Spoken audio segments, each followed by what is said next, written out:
All right, welcome to Amanda TV. I am here with a very special guest, one of my best friends in the entire universe, Heather Hildenbrand. I'm so excited. Hello.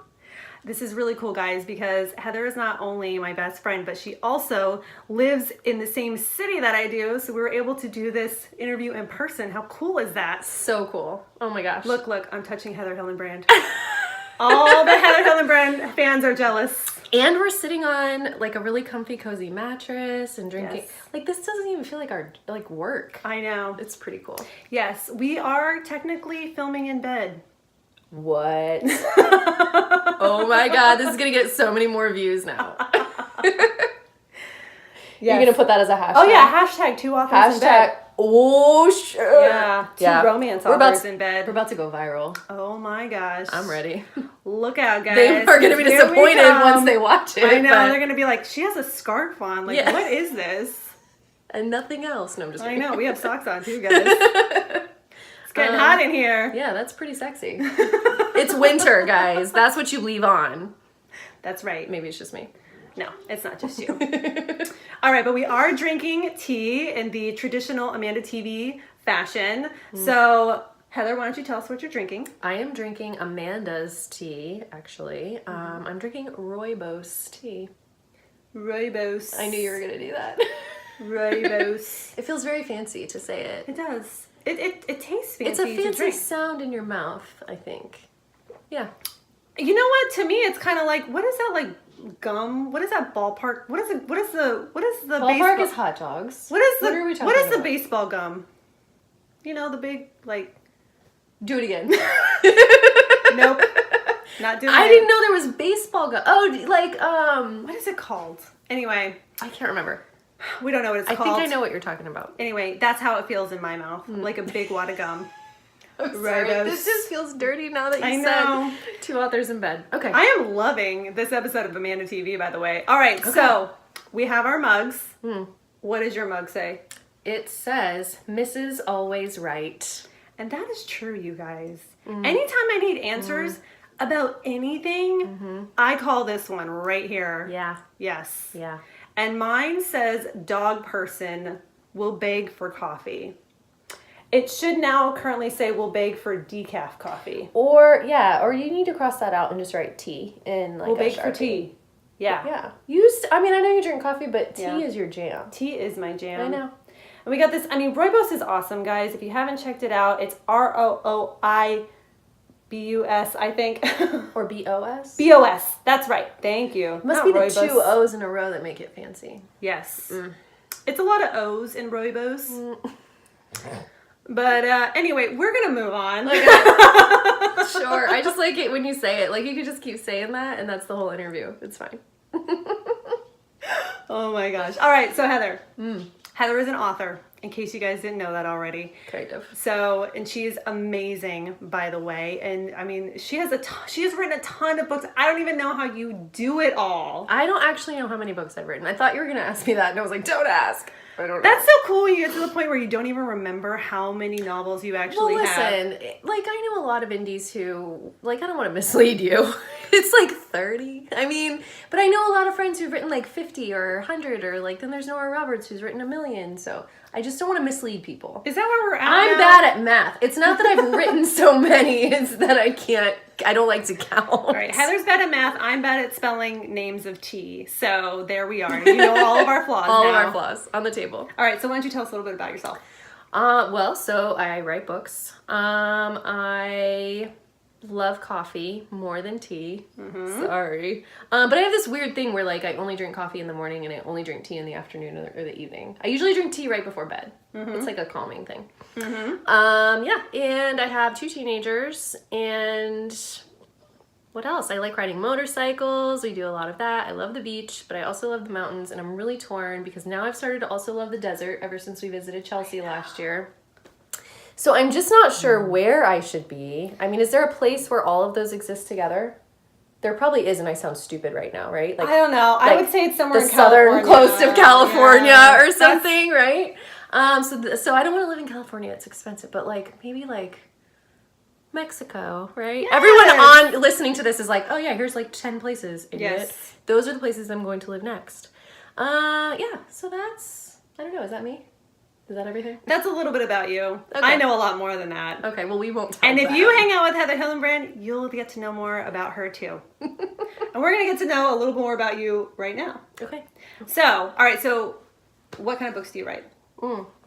So I started out writing young adult paranormal because I read Twilight and I loved it. And it was... Who didn't? Right. Well, there's a whole club. But I read it at a time where I was going through something like really heavy emotionally in my life, and I had stopped reading for a long time. I loved reading when I was younger, but I had stopped reading because I was a new mom. I mean, you can't do both of those and like keep your children alive, right? So, but I read it and it like connected with me emotionally and it stirred something in me, and then like long story short, I started writing after that. So that's what I started as because that's what I had connected to when I came back to reading. Right. And now I have a little bit of everything. I mean, I still mostly write paranormal because I love werewolves.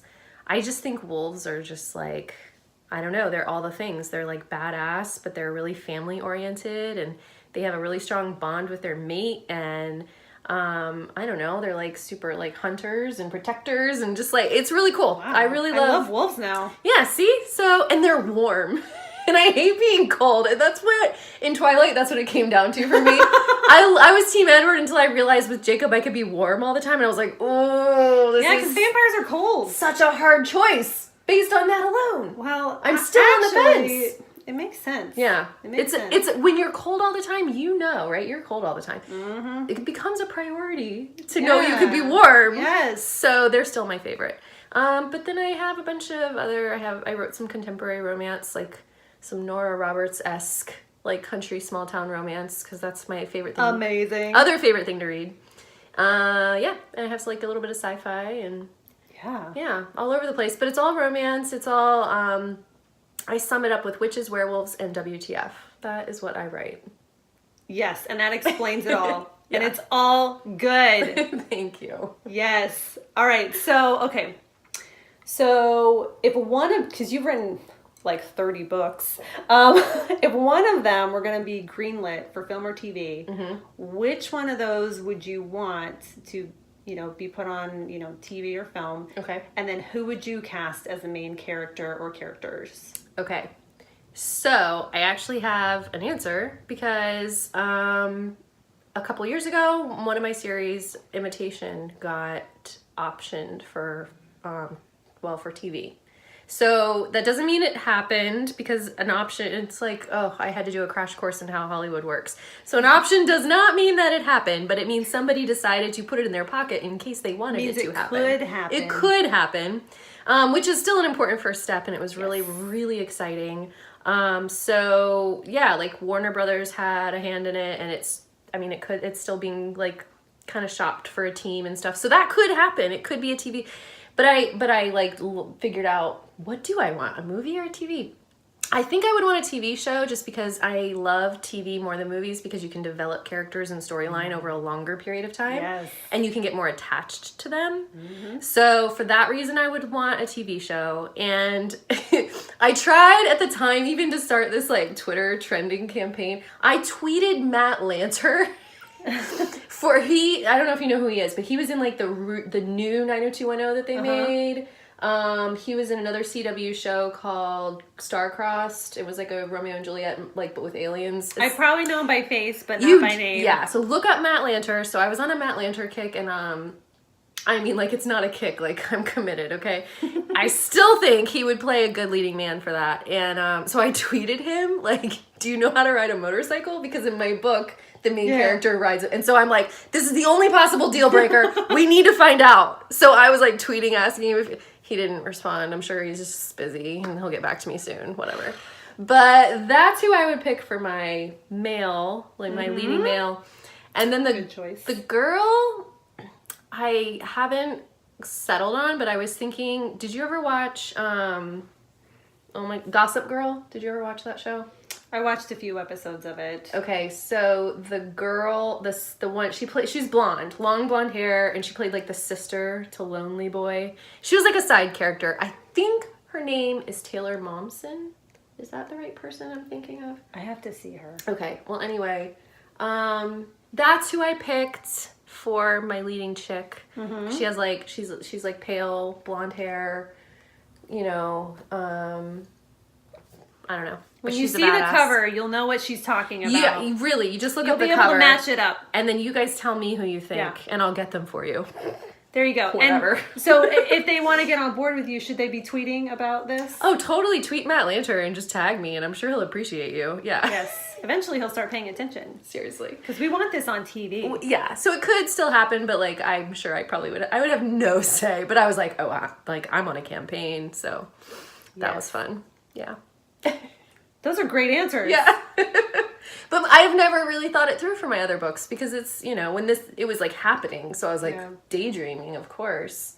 Well, you know how like when we're writing a lot, I don't want to say a lot of times, I think pretty much all the time we're seeing it play out in our heads. Totally. But I don't use real celebrities. Do you use real celebrities? Sometimes I do, sometimes I don't. Okay. A lot of times I do. Do you? I don't think, like, it's easier if it's not someone, because I'll associate them with something else then. These are people that, like, I've created, nobody else knows them or whatever. They're not, like, recognizable. Maybe it's because I started out writing screenplays, so my mind just thinks about casting anyway. I never thought about that. So that could be why, but who knows? We're going to ask this to every author, and we're going to get to the bottom of this. Well, I feel like you're ahead of the game then. You already know who would want to play. I know. Unfortunately, Hollywood probably doesn't care who I want. Listen, not yet. But you tweet someone enough times and you either get them or you get a restraining order. So I feel like the risk is worth it. We call that persistence, guys. That's how you become a success in this business or any business, really. Right. Be persistent. Yeah. Relentless. And then you're known. Yes. It might be as a criminal, but you're known. That's our advice. Oh my gosh. All right. So who are your books perfect for? They are perfect. Well, they're perfect for me.